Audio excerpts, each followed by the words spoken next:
না মা, কাঁদিস না। এই তো আমি এসে গেছি। আমি থাকতে তোর কোনো কষ্ট হবে না। আমাকে আর এখানে থাকলে চলবে না। ওই তোর বাবা এদিকে আসছে। থাক মা, তুই এখানেই থাক, আমি যাই।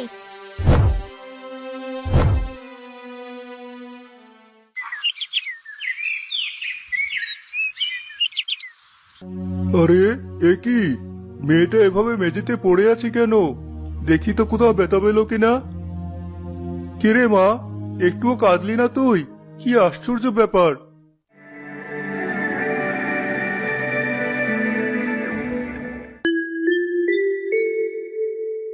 বাবা, বসে রইলে যে, আজ নদীতে যাবে না? না মা, তোকে একা ফেলে রেখে আমার কোথাও যেতে ইচ্ছে করে না।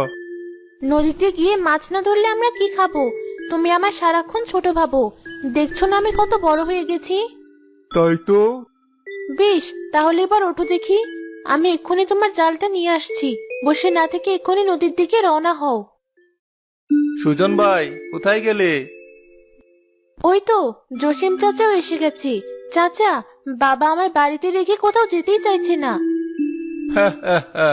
তাই নাকি? এ তো ভারী অন্যায়। তাহলে বলো চাচা, আমি নাকি এখনো ছোটই আছি?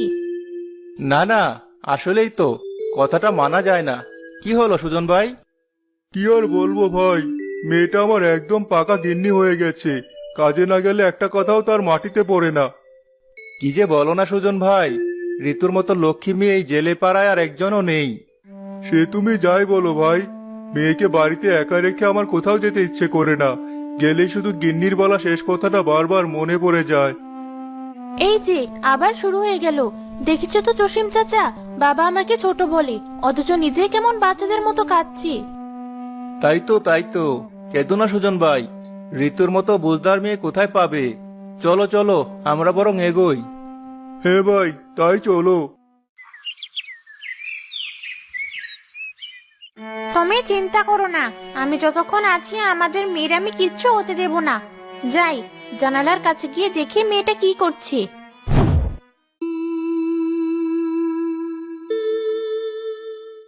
কিছুই তো করেনি।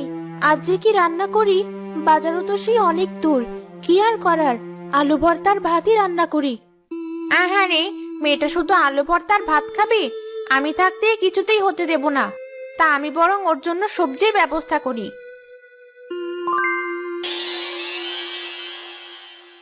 এই তো এখানে অনেক সবজি আছে, মেয়েটা যখন দেখবে অনেক খুশি হয়ে যাবে।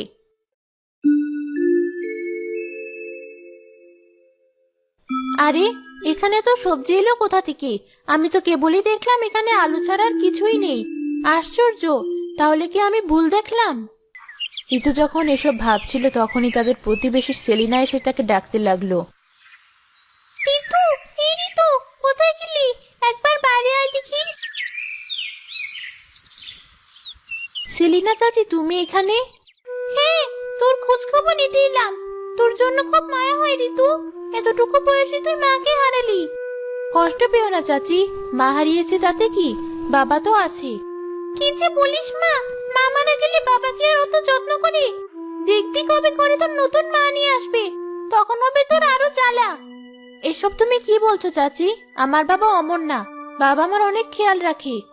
কি জানি, দিনকাল তো ভালো না, সব দিকে একটু নজর রাখিস। বলা তো যায় না কখন কি হয়ে যায়।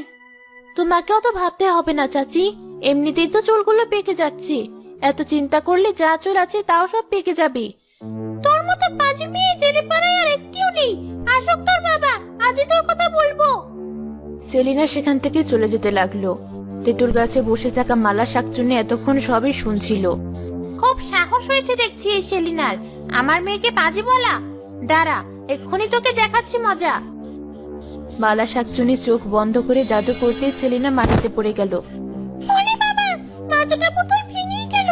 আমি পড়ে গেলাম কি করে? ঠিক হয়েছে, ঠিক হয়েছে। আমাকে পাজি বলা, উপরওয়ালাই তোমাকে শাস্তি দিয়েছে।